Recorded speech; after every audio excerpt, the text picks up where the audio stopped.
Catherine Landicho, narito ang detalye ng mga balita. Hindi daw dapat makialam o tinawag na no business ang China. Ayon kay Defense Secretary Gilberto Teodoro Jr., ito ay sa isang bilateral agreement sa pagitan ng Pilipinas at Japan dahil internal affair umano ito ng dalawang bansa.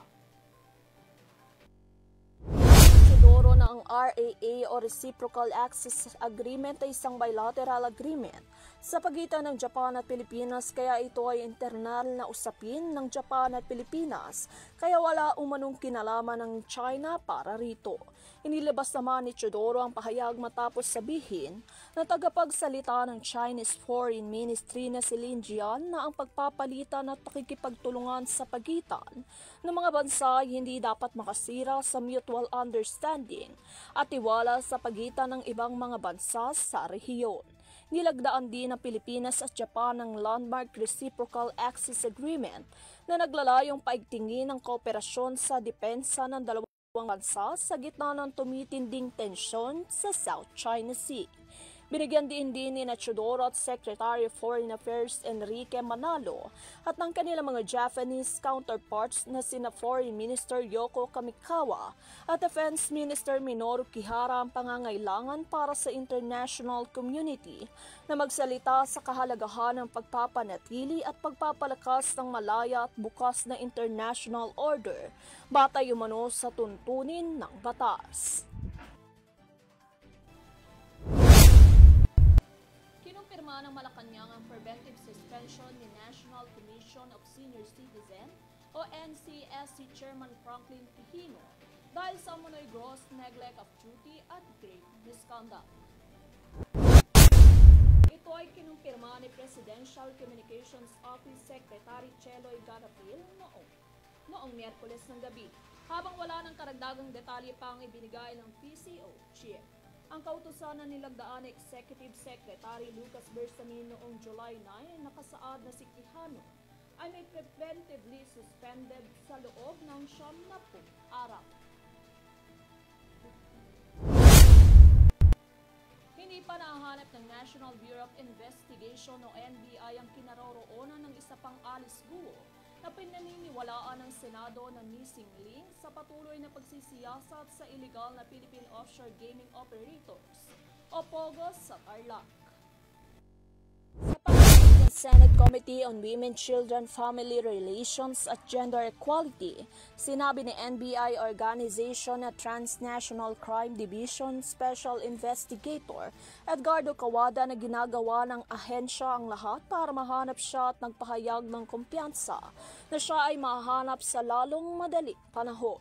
Sinabi ni Kawada na wala ring Wesley Guo, Amelito Guo o Amelia Leal na natagpuan sa kanilang mga investigasyon sa Project 4 sa Quezon City, kabilang dyan ang ibang barangay tulad na lang ng Baysa, Toro at Sangang Daan.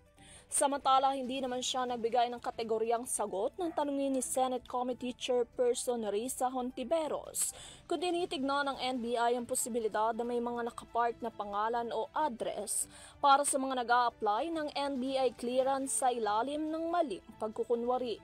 Opisyal naman na kinumpirma ni NBI Dactyloscopy Division Chief Alfredo Kahanding sa parehong pagdinig na mga fingerprint ni Mayor Alice Guo at isang Chinese national na nagngangalang Guo Huaping ay isang tao. Anya ang fingerprint ng alkalde at ang NAS alien fingerprint card na nakuha noong March taong 2006 ay tumugma sa 18 identical ridge characteristics. Kinumpirma rin niya na ang kanyang kapatid na si Wesley Guo ay isang partikular na Guo Xiangjian na isang individual. Sa gitna ng panawagan para sa pagsisiyasat ng ikatlong partido, binigyan diin ni Kahanding na ang pagkakakilanlan sa pamamagitan ng dactyloscopy ay hindi nagkakamali na ibig sabihin ay walang kakayahang magkamali. Sa Pilipinas, sinabi rin ni Kahanding na ang karaniwang numero na ginagamit upang tapusin ng dalawang hanay ng mga fingerprint ay nagmula sa isang tao sa 10 range characteristics. Para naman umano kay Wesley Guo, sinabi niya na 17 magkatulad na katangian na ang natagpuan sa fingerprint ni Guo Xiangjian.